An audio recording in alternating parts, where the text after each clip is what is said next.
Assalamualaikum sahabat hikmah. Kehidupan masyarakat di pinggir laut tidak lepas dengan perahu dan hasil lautnya. Warga yang tinggal di kawasan pesisir sebagian besar mencari nafkah menjadi nelayan, seperti kehidupan masyarakat di Kampung Blubuk, Muara Gembong, Bekasi ini.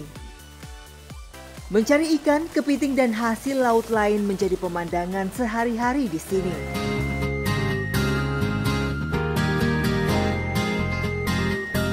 Di balik keriuhan deru suara mesin perahu dan arus air adalah Tarkim, seorang pemuda disabilitas yang mengisi hari-harinya menjadi pengrajin miniatur kapal.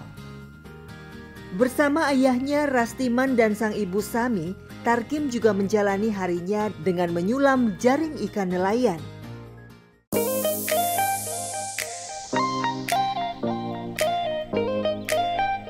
Memakai kursi roda, Tarkim mendatangi warga tempat ia biasa membeli bambu. Jaraknya lumayan jauh dari kediamannya. Sesampainya di tempat tujuan, Tarkim langsung memilih bahan bambu untuk kerajinan miniaturnya. Tarkim membawa batang bambu panjang yang berat itu dengan cara dipanggul di atas pundaknya. Sambil menjaga keseimbangan, kedua tangannya tetap bergerak untuk mendorong kursi roda.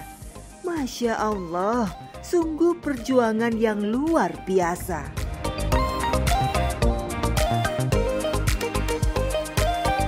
Islam sendiri mengajarkan umatnya untuk bekerja mencari nafkah. Bahkan menjadi pekerja kasar sekalipun dianggap lebih mulia daripada mengemis. Dari Imam Bukhari dan Muslim, bahwasanya Rasulullah SAW bersabda, "Sungguh seseorang dari kalian yang memanggul kayu bakar dengan punggungnya lebih baik daripada dia meminta-minta kepada seseorang, baik orang itu memberinya atau menolaknya." Selain membutuhkan keahlian tersendiri, proses membuat miniatur perahu juga perlu kesabaran dan ketelitian yang luar biasa. Untuk satu kerajinan saja, Tarkim membutuhkan waktu sampai 10 hari.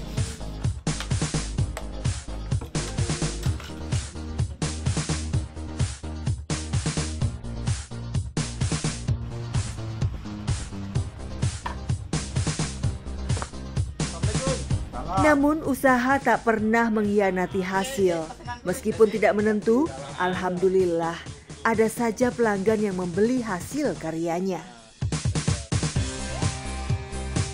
Miniatur perahu buatan Tarkim pun diakui kualitasnya, sehingga banyak yang membelinya sebagai cindera mata. Iya, makasih. Ya. Saya pertama kali beli dapat informasi dari teman. Kalau dari hasilnya sih saya puas, bagus juga. Untuk segi harganya segitu pas dah di kantong.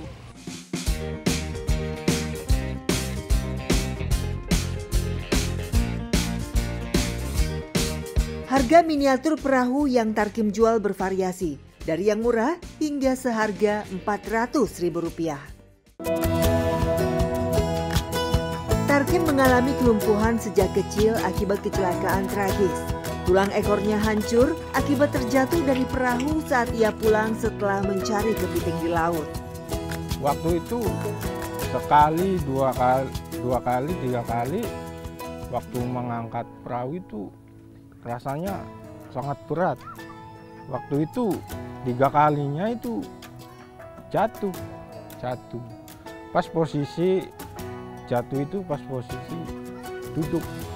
Jatuh duduk, kayaknya itu kena tulang ekor.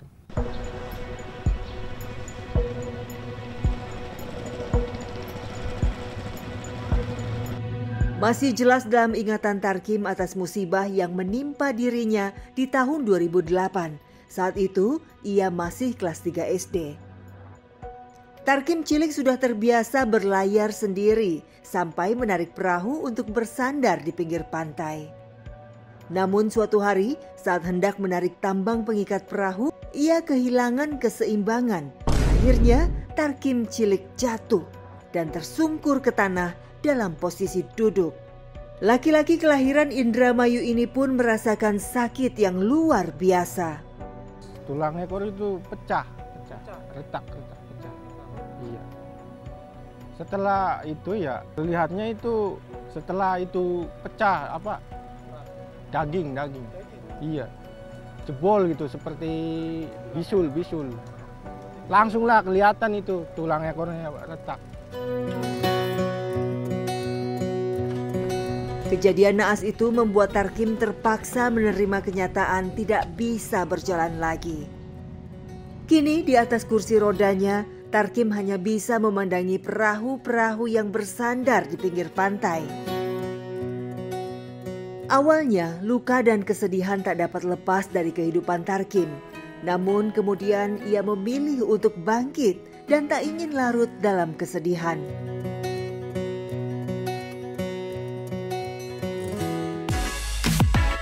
Terus melanjutkan hidup dengan kedua tangannya yang terampil, Tarkim kini menjadi pengrajin miniatur perahu serta menerima jasa perbaikan jaring ikan. Untuk membuat kerajinan, Tarkim harus terlebih dahulu membeli potongan batang bambu yang menjadi bahan dasar pengganti kayu. Semua dilakukan Tarkim tanpa meminta bantuan orang lain, terlebih saat kedua orang tuanya sedang sibuk. Bisa angkat sendiri, sekarang nyuruh ibu gitu. Kadang ibunya repot, harus gitu. Namun, Tarkim tidak bisa mengandalkan hanya dari menjual miniatur perahu. Untuk menambah penghasilan, Tarkim juga membuka jasa perbaikan jaring ikan bagi nelayan yang ada di sekitar rumahnya.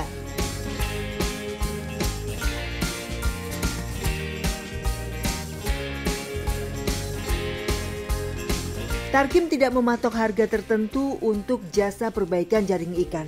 Biasanya para nelayan membayar 50 hingga 100 ribu rupiah untuk memperbaiki jala mereka yang rusak.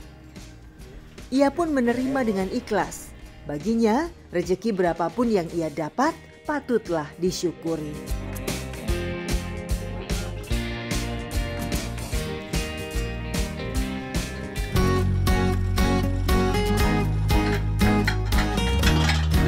Walaupun dengan kondisi fisiknya yang terbatas, Tarkim tak pernah bermalas-malasan.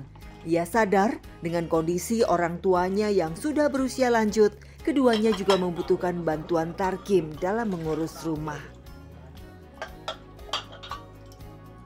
Ambilin air, minum, anduk, apa aja yang bisa dilakukan.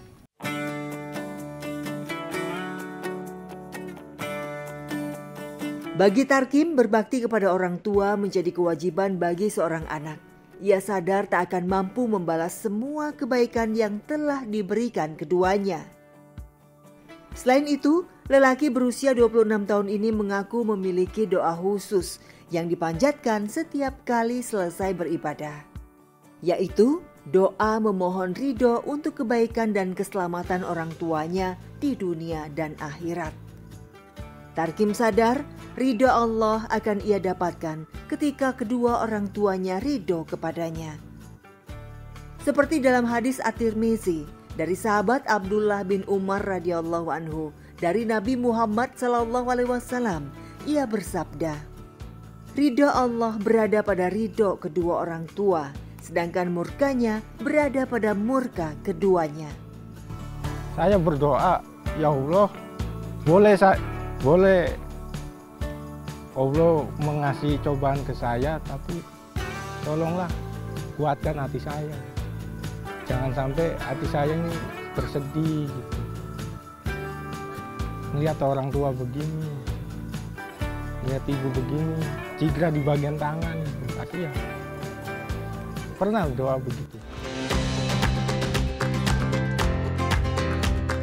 Masya Allah. Dari kisah Pak Didi pemecah batu dan Tarkim pembuat miniatur perahu menjadi inspirasi bagi kita dalam menjalani kehidupan. Walaupun di tengah keterbatasan dan segala kesulitan yang menimpa, Allah Subhanahu wa Ta'ala pasti memberikan jalan keluarnya. Justru di tengah cobaan ini malah mendekatkan mereka kepada Sang Maha Pencipta Allah Azza wa Jalla. Semoga sahabat hikmah selalu diberikan kesabaran dan keikhlasan kepada Allah.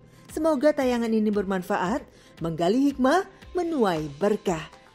Wassalamualaikum warahmatullahi wabarakatuh.